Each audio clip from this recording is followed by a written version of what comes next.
chaîne pour une nouvelle vidéo. Aujourd'hui je vais vous donner 11 raisons pourquoi vous devriez faire votre valise maintenant et partir vivre à l'étranger ou au moins aller explorer un nouveau pays.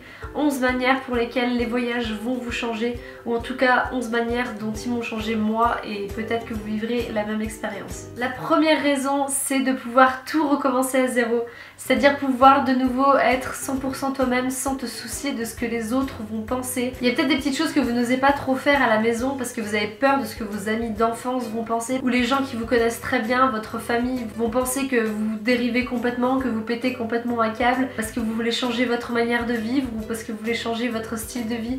Quand vous partez vivre à l'étranger, vous pouvez vraiment juste tout recommencer à zéro et être la personne que vous voulez être à 100%. Au moins juste essayer pour voir si c'est quelque chose qui vous correspond ou non, mais ne pas avoir peur en fait du regard des autres, du regard des gens qui d'habitude font partie de votre quotidien. Là ils seront assez loin, donc ça va être l'occasion pour vous de tester toutes ces choses que vous n'avez jamais testées. Du coup revenir enrichi de tout ça et pouvoir l'assumer pleinement cette fois devant votre famille et vos amis. La deuxième raison, c'est que de partir explorer un nouveau pays, découvrir un nouvel endroit, ça va vous permettre de vous ancrer vraiment dans le moment présent. Vous n'allez pas penser à vos regrets d'hier ou à vos angoisses de demain. Vous allez vraiment être là, présent, à observer tout ce qui se passe autour de vous et à juste absorber toute cette beauté et absorber toute cette nouveauté. Et vous n'aurez pas le temps en fait de vous angoisser, de vous stresser avec des choses qui d'habitude peut-être font partie de votre quotidien. D'ailleurs si ça vous intéresse que je fasse une vidéo sur comment rester ancré dans le moment présent, sur ce que j'ai appris sur ce sujet, n'hésitez pas à me le dire en commentaire, ça me ferait super plaisir. Qu'est-ce qu'on a dit que tu faisais pendant que je faisais des vidéos ? Et ben non. D'explorer un nouveau pays, ça va réveiller tous tes sens. Tu vas découvrir de nouvelles saveurs, des nouvelles odeurs, des nouvelles musiques ou encore des paysages de malade, et une fois que tu reviendras, t'auras juste qu'une envie, c'est d'essayer de transmettre tout ce que t'as absorbé quand tu étais dans le pays. Donc moi je sais que quand je suis rentrée d'Asie, j'ai cuisiné asiatique pendant des semaines pour ma famille parce que j'avais tellement envie de leur faire goûter vraiment ce que j'avais goûté aussi, et je sais que dès que je sens un certain encens qui me rappelle les temples que j'ai visités en Inde, ça me ramène là-bas et directement je revoyage. Donc ça crée des souvenirs en fait qui sont aussi plus profonds que juste l'image. On garde vraiment des souvenirs, des sensations qui sont dures à transmettre mais qui sont vraiment ancrées en nous. Pour moi, un des points les plus importants, c'est que de voyager, de vivre à l'étranger, ça va vraiment permettre de casser tous les stéréotypes qu'on se fait sur des populations étrangères. Parce que les médias, les films et tout ça, sans qu'on s'en rende compte, peuvent nous induire un peu en erreur sur ce qu'on pense de certains pays. Et une fois qu'on voyage là-bas, qu'on prend le risque de partir à l'inconnu et de voir par nous-mêmes en fait à quoi ça ressemble, on se rend compte qu'on est quand même bien loin de ce qu'on imaginait, et de se rendre compte que oui, on est différent, mais en fait pas tant que ça non plus.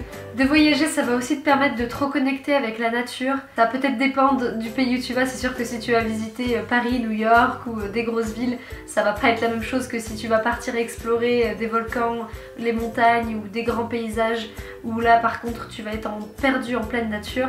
Mais quand même, de manière générale, ça permet au moins de reconnecter en fait avec son âme d'enfant qui s'émerveille avec toutes ces petites choses que la nature a à nous offrir, que ce soit ses couleurs, que ce soit ses paysages, que ce soit des animaux sauvages que t'as jamais vus en vrai ou des fruits que t'as jamais goûtés.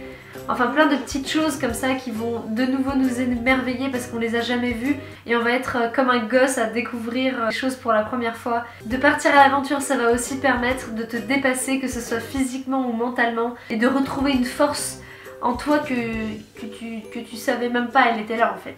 Déjà tu te transformes en total warrior de l'organisation. D'un coup tu vas te mettre à grimper des volcans à 2 h du matin pendant 3 h alors que chez toi tu faisais même pas du vélo elliptique pendant 10 minutes. Tu vas réussir à te lever à 5 h du matin pour aller prendre un avion pour ta prochaine destination en sachant que chez toi tu te lèves peut-être pas avant 10 h. Tu vas aussi manger des trucs que je pense tu n'aurais pas mangé chez toi et que tu n'aurais pas pensé pouvoir survivre en les mangeant en fait.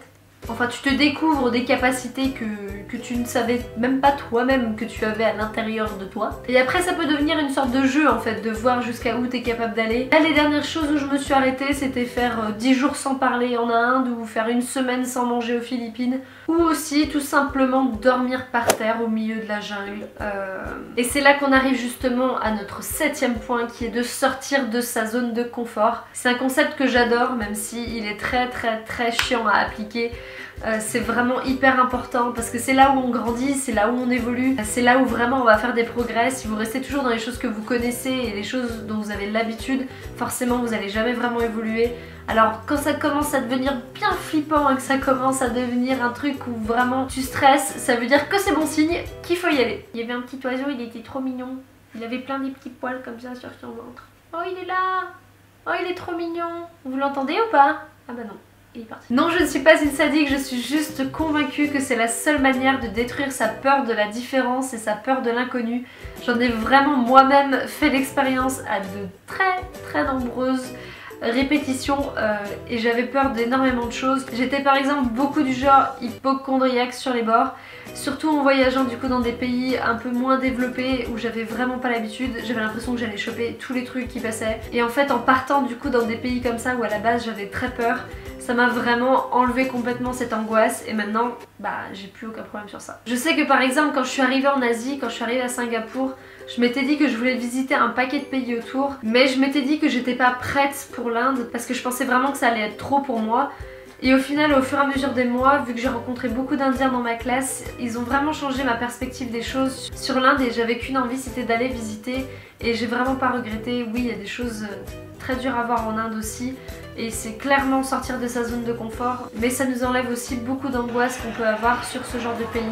Et au final du coup ça m'ouvre maintenant toute une nouvelle perspective de pays que je peux découvrir et où j'ai pas forcément besoin d'avoir peur avant d'y aller. Alors celui-là il est un peu paradoxal, c'est que voyager et partir vivre à l'étranger, ça va te rendre encore plus content de rentrer à la maison. Ça va te permettre de te rendre compte de la chance que tu as d'avoir tout ce que tu as à la maison, que ce soit ta famille ou que ce soit matériel. De te rendre compte en fait à quel point tu aimes ta vie aussi ici et toutes ces choses que tu as construites ici. Et ça peut paraître bête mais du coup si tu pars pas et que tu vois pas un peu ce qui se passe ailleurs, tu te rends jamais vraiment compte aussi de la chance que tu as d'être ici. Et une fois que tu es parti et que tu reviens, tu relativises aussi sur beaucoup de petites choses qu'avant tu te plaignais. Et maintenant tu te rends compte qu'en tout cas pour la plupart d'entre nous, on est hyper bien lotis là où on est. Et du coup tu apprécies ça beaucoup plus et tu as beaucoup plus de gratitude envers le monde. Et tu deviens tout de suite beaucoup plus aimant de ta famille aussi. Tu as envie de leur faire des câlins tout le temps. Je parle, je me mouche, je parle, je me mouche. Je me mouche et je parle. Et je parle et je me mouche. Voyager ça va aussi te permettre de te rendre compte de la richesse de notre planète. Plus je voyage, plus j'en découvre et plus je me dis mais ça s'arrête jamais, c'est un truc de malade les trucs qu'il y a à voir. Des fois ça paraît complètement irréel, on a l'impression qu'on est dans un autre monde. Mais c'est vrai qu'on se rend aussi compte que la planète est fragile. Surtout dans les pays en voie de développement, ils sont pas encore très bien éduqués sur tout ce qui est la gestion des déchets et c'est vrai que ça peut faire très mal au cœur de voir certains pays et certains endroits, des plages magnifiques qui vont être couvertes de déchets. Et du coup ça donne aussi cette envie de protéger plus la planète, de faire un peu plus sa part et d'être plus conscient de notre impact écologique. Et du coup que ce soit à l'étranger quand on voyage ou que ce soit quand on rentre à la maison, on fait plus attention du coup à ce qu'on consomme et à comment on consomme. Et c'est bien parce que du coup ça crée des êtres plus conscients. Au fur et à mesure, si de plus en plus de personnes deviennent conscientes de notre impact et de vraiment le fait qu'on a tous le pouvoir d'améliorer cette planète, et ben on améliorera la planète quoi. Elle deviendra mieux. On peut tous avoir un impact à notre échelle, même si c'est pas grand chose. Juste faire un compost ou minimiser ses déchets ou manger moins de viande ou ce genre de choses. Et c'est un travail de fourmi certes, mais à la fin ça payera. Alors que si personne ne fait rien, bah il risque rien d'arriver, ça c'est sûr. La dernière chose c'est que voyager ça va te donner le goût à l'aventure, le goût à la découverte, ça va te rendre plus curieux. Et que tu puisses continuer à voyager ou non, ça sera que du positif pour toi parce que tu vas ramener cet état d'esprit chez toi. Et du coup tu vas avoir envie de découvrir de nouvelles choses aux alentours, de découvrir des nouvelles activités, de faire des nouvelles choses et peut-être d'avoir un impact aussi dans la ville où tu habites. C'est un état d'esprit que tu te construis quand tu voyages ou quand tu vis à l'étranger, mais que tu gardes après pour toute ta vie. J'espère vous avoir donné envie de vous lancer avec cette vidéo, même si c'est juste un tout petit voyage dans une ville d'à côté ou dans un pays très voisin, c'est pas très grave, ce qui compte c'est surtout de sortir de sa zone de confort. Donc n'oubliez pas, si vous n'avez pas encore le temps ou l'argent de pouvoir voyager loin ou de pouvoir voyager tout court, vous pouvez faire des petites choses chez vous qui font que vous allez sortir de votre routine quotidienne. Mais pour ceux qui peuvent voyager, surtout n'hésitez pas à aller dans des pays qui à la base peut-être vous font peur. Je suis sûre que c'est là où vous allez apprendre le plus. Ou même juste en tout cas de partir à l'étranger tout court, ça va vous apporter tellement, ça j'en suis convaincue. Il y en a sûrement beaucoup d'entre vous qui ont déjà voyagé ou qui sont déjà partis vivre à l'étranger. Alors n'hésitez pas à partager votre histoire avec tout le monde. Je Je serais ravie de lire un peu votre expérience à vous et ce que ça vous a apporté. Et si cette vidéo vous a plu, alors abonnez-vous et allez me suivre sur les réseaux sociaux, que ce soit Instagram ou Facebook. Je poste plein de mes photos de voyage, des conseils et tout plein de choses qui, je suis sûre, vous seront bien utiles. Donc je vous attends là-bas. Je vous souhaite à tous une excellente journée et je vous dis à très bientôt dans une prochaine vidéo. Ciao!